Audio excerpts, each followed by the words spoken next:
मंजिल की जस्तजू में जब आपके लिए तमाम रास्ते, तमाम कोशिशें नाकाम होने लगती हैं, बंद होने लगते हैं वो रास्ते जिन पे आप चलना चाहते हैं, तो उस सिचुएशन में आप अपने आप को मोटिवेट कैसे करते हैं, उस सिचुएशन में आप सरवाइव कैसे करते हैं, आज की वीडियो में इस हवाले से बात करेंगे।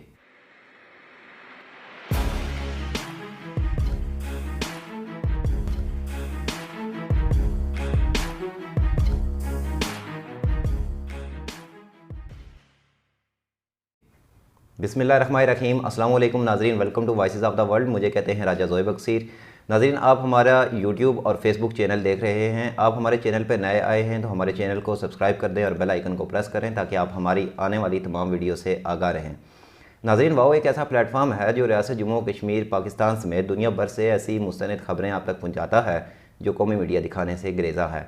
वाओ उर्दू और अंग्रेज़ी ज़बान में ऑडियो वीडियोज़ की अशात के साथ गैर जानिबदार तज्ज़िया तबसरों को तहकीकाती साफ़त के आइन मुताबिक बनाकर हर दो जानिब के पहलू से आगाह रखने के लिए सरगर्म है। नाज़रीन, मैं आज मौजूद हूँ इस्लामाबाद में और मेरे साथ है आज इस्लामाबाद में आज़ाद कश्मीर के एक यंग बिजनेसमैन मौजूद हैं। मुज़म्मिल महमूद इनका नाम है, डायरेक्टर सेल्स एंड मार्केटिंग हैं कैलन केमिकल्स के। मुज़म्मिल साहब, आपके कीमती वक्त का बेहद शुक्रिया। Thank you so much Zoe बक्सीर for having me in your show. Thank you. Muzammil, मैं आपसे ये जानना चाहता हूँ कि सबसे पहले ये बताइए कि आप माशाल्लाह से यंग वन हैं और 2019 में आपने कैलन केमिकल्स की बुनियाद रखी है और 2019 वो टाइम था पूरी दुनिया में जब कोरोना आया, बड़े बड़े हमने देखा कि बिजनेसमैन जो हैं वो ठप हो गए, तो आपने उस टाइम बिज़नेस का स्टार्ट लिया, तो क्या क्या हर्डल्स थी, आपको दुश्वारियाँ क्या क्या आई, लोगों ने कितना डीमोटिवेट किया इस हवाले से? फ़र्स्ट ऑफ़ ऑल तो मैं आपको ये बताऊं कि जब हमने 2019 की जनवरी में हमने ये स्टार्ट किया था कैलन केमिकल्स का, उस वक्त कोरोना की अभी पाकिस्तान में इतनी ज़्यादा तेज़ लहर नहीं थी और उसके बाद राइट आफ्टर 3 मंथ्स मार्च में तो चूँकि सब कुछ शट डाउन हो गया था, क्लोज़ हो गया था बिज़नेस। लेकिन उसमें तकरीबन 1 साल तक हमें बहुत ज़्यादा मुश्किलात का सामना करना पड़ा। लेकिन जब एक इनिशिएट किसी चीज़ को कर लिया है, कंसिस्टेंसी जो किसी भी चीज़ में अगर आप रखते हैं तो उसमें आप एक लेवल पे, एक जगह पे पहुंच जाते हैं। मुश्किलात बहुत ज़्यादा आई, प्रॉब्लम्स बहुत ज़्यादा थी, क्योंकि एक कारोबार नया स्टार्ट किया है तो स्टार्ट होते साथ ही एक पूरा पाकिस्तान ही शट डाउन हो गया।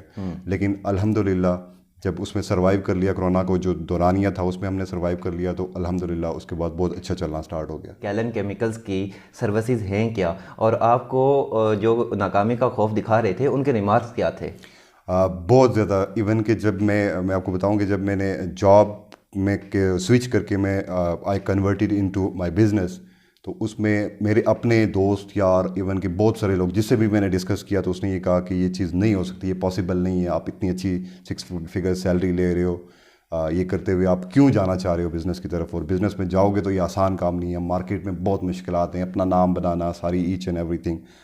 लेकिन वही बात अगेन कंसिस्टेंसी की आ जाती है कि जब आप एक चीज़ को अपने जहन में बिठा लें कि आपने मंजिल की, जब आपके जहन में हो कि आपने यहाँ तक पहुँचना है, तो उसके दरमियान में जितनी भी रास्ते में मुश्किलात आती हैं, जितने भी लोग आते हैं, उन सब की परवाह आप नहीं करते। जब आप नहीं करते, उस स्टेप पे चलना शुरू कर देते हैं, एक वक्त आता है तो आप उस लेवल पे पहुँच जाते हैं, उस मुकाम तक पहुँच जाते हैं। जो सर्विसेज हैं इसमें हम पेंट बनाते हैं, water based paint, enamel paint, waterproofing chemicals बनाते हैं। इसके अलावा हम अपॉक्सी जो है वो अपॉक्सी फ्लोरिंग वो करते हैं। इसके अलावा हम फायर रिटार्डेंट पेंट, और इसके जो जितना भी मटेरियल है आप ये कहाँ से इंपोर्ट करते हैं? ये हमारा डिफरेंट मुख्तलिफ ममालिक से होता है। चाइना से होता है, ऑस्ट्रेलिया से होता है और अमेरिका से होता है। अमेरिका की कंपनी है टेक्टिवो इंटरनेशनल के नाम से, उसके साथ हमारा जॉइंट वेंचर है। मटेरियल सारा हम वहाँ से इंपोर्ट करते हैं और पहली बार हम पाकिस्तान में एक ऐसे प्रोडक्ट्स लेके आए कि जो इससे पहले पाकिस्तान में नहीं थे। फॉर एग्जांपल वाटर प्रूफिंग से रिलेटेड कुछ ऐसे आइटम्स हैं हमारे कि आप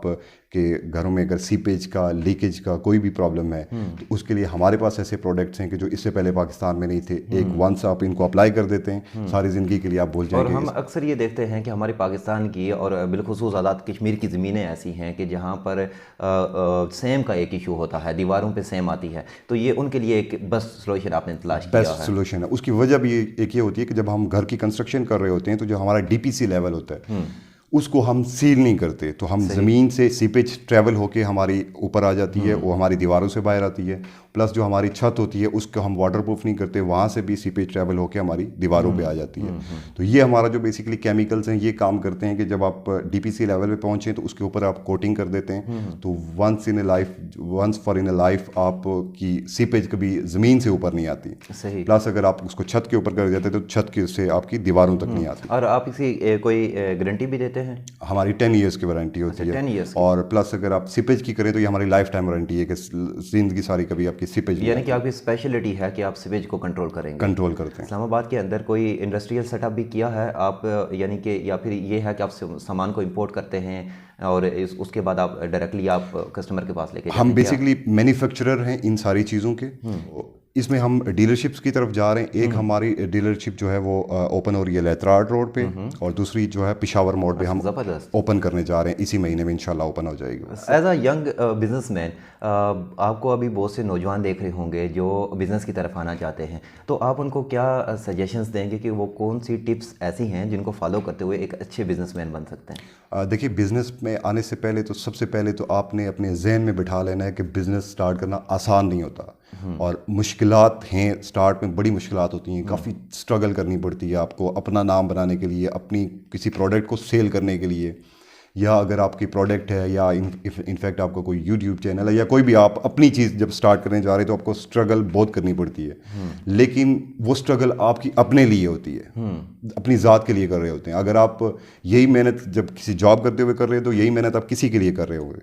जब आप अपनी प्रोडक्ट के लिए मेहनत करते हैं तो एक वक्त आता है कि आप उस लेवल तक पहुँच जाते हैं। और अगर बिज़नेस में आपको एक बिज़नेस में नाकामी भी हुई है तो आप दूसरा बिज़नेस स्टार्ट करें, क्योंकि अल्लाह ताला ने भी फरमाया है कि जो तिजारत है इसमें 9 हिस्से बरकत के रखे गए हैं। एक हिस्सा जो है आपकी नौकरी में या किसी के आगे मुलाजमत करते हैं तो उसमें एक हिस्सा बरकत का रखा गया, और 9 हिस्से बरकत को तिजारत में रखे गए। और ये सुन्नत भी है, हुजूर सल्लल्लाहु अलैहि वसल्लम ने भी तिजारत की है, ये हमें करनी चाहिए। इस पे लोगों को भी मोटिवेट करना चाहिए और लोगों को आना चाहिए बिज़नेस की तरफ। इस्लामाबाद में एक बड़ा फेमस क्लब है टोस्ट मास्टर, और आप इसके तो एक्स प्रेसिडेंट भी रहे हैं। ये बताइए मुज़म्मिल कि ये जो टोस्ट मास्टर क्लब है इसकी सर्विसेज क्या हैं और ये बेसिकली किस चीज़ पे जो है अपना फोकस रखे हुए है? वेल ज़ोएब, ये जो टोस्ट मास्टर बेसिकली है ये 1924 में स्टार्ट हुआ था अमेरिका में। सर स्मेडले ने इसका आगाज़ किया था। टोस्ट मास्टर का बेसिकली मकसद ये है कि लोगों की पब्लिक स्पीकिंग स्किल्स को इन्हांस करना। हमारी जो मीटिंग होती है टोस्ट मास्टर में वो वंस इन ए वीक होती है, 2 घंटे की हमारी मीटिंग होती है। उसमें होता क्या है, उसमें बेसिकली 3 सेशन होते हैं। पहला जो सेशन होता है उसको टेबल टॉपिक सेशन कहा जाता है। टेबल टॉपिक सेशन में ये होता है कि ऑडियंस में आपके 20-25 लोगों की मीटिंग होती है, इवन के 30 लोग या इससे ज़्यादा ही होते हैं।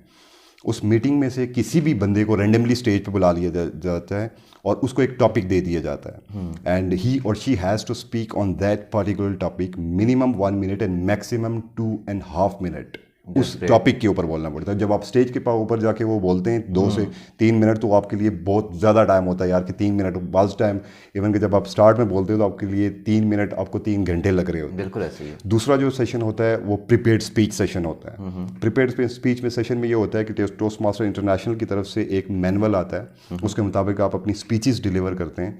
और जब आप स्पीचेस डिलीवर कर चुके होते हैं, जो तीसरा सेशन होता है वो इवैल्यूएशन का होता है। सबसे मेन इंपॉर्टेंट बात ये होती है कि आप जो चीज़ बोल रहे हैं तो इसमें आपको सिखाने वाला और बताने वाला कोई है तो आप उसमें इम्प्रूव कर सकते हैं, चीज़ों में बहुत सारी इम्प्रूवमेंट ला सकते हैं। तो जो हमारा इवैल्यूएशन का सेशन है उसमें बेसिकली ये होता है कि जो हमारे सीनियर टोस्ट मास्टर हैं वो जो नए आने वाले मेंबर्स हैं और इवन के जो पुराने मेंबर्स हैं उनकी भी इवैल्यूएशन करते हैं कि ये पॉइंट्स आपके बहुत अच्छे थे, ये पॉइंट्स हैं जिसमें आप इम्प्रूव कर सकते हैं।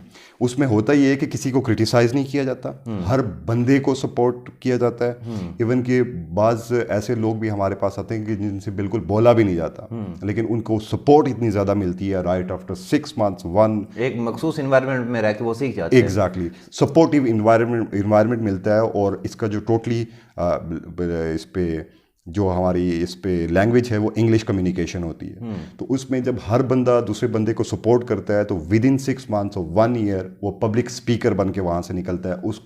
उसके लिए ये मुश्किल नहीं होता।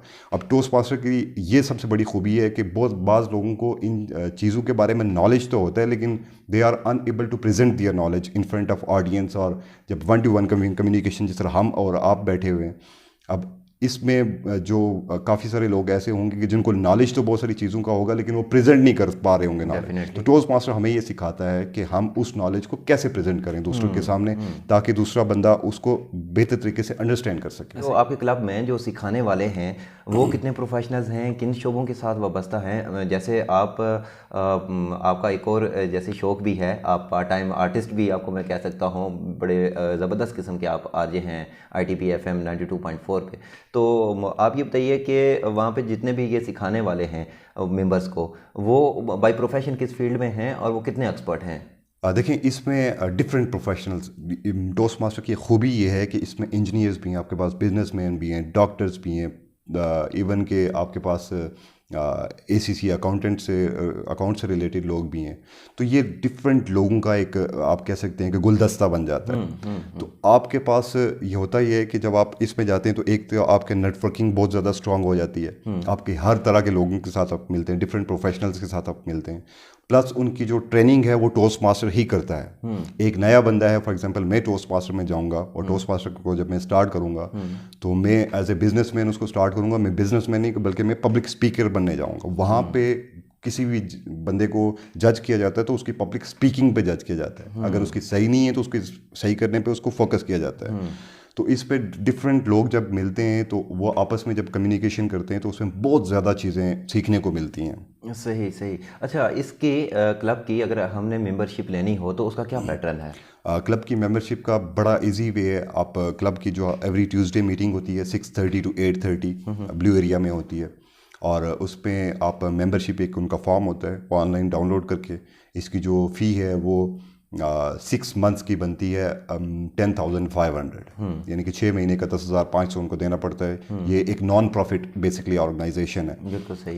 इसके पूरी दुनिया में 3,64,000 से ज़ायद मेंबर्स हैं, जबकि 16,000 से ज़्यादा रजिस्टर्ड क्लब्स इस वक्त काम कर रहे हैं पूरी दुनिया में, 145 कंट्रीज़ में। और पाकिस्तान में अगर हम बात करें तो पाकिस्तान में इस वक्त हमारे पास रजिस्टर्ड जो क्लब हैं उनकी 40 से अबव हो चुके हैं रजिस्टर्ड क्लब्स पाकिस्तान में। इस्लामाबाद में इस वक्त हमारे पास 6 क्लब काम कर रहे हैं। यानी कि जो लोग वॉइस ओवर सीखना चाहते हैं, जो लोग स्पीचेस की जानिब जाना चाहते हैं या पब्लिक स्पीकिंग सीखना चाहते हैं, वो आपसे रब्ता कर सकते हैं इस हवाले से। बिल्कुल। अच्छा, एज अ आरजे आपको वॉइस ओवर करने में क्या दिक्कत पेश आई और आपने एज अ ब्रॉडकास्टर कब से काम शुरू किया? और ये मीडिया की फील्ड, साथ में बिजनेस और साथ में एक लोगों की कैरियर काउंसलिंग का ख्याल, तो ये इन तीनों चीज़ों को आप अपनी लाइफ के अंदर एक साथ लेके कैसे चलते हैं?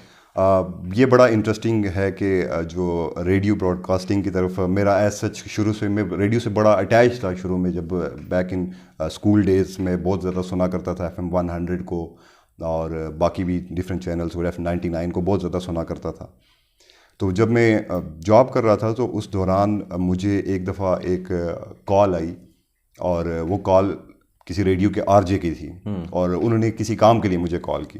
तो जब उन्होंने मेरी फ़ोन पे आवाज़ सुनी तो उन्होंने कहा कि why don't you try on radio. तो मैंने उनसे कहा कि मैं बिल्कुल अप्लाई करना चाहता हूँ, मैं तो ऐसी कुछ देख रहा हूँ।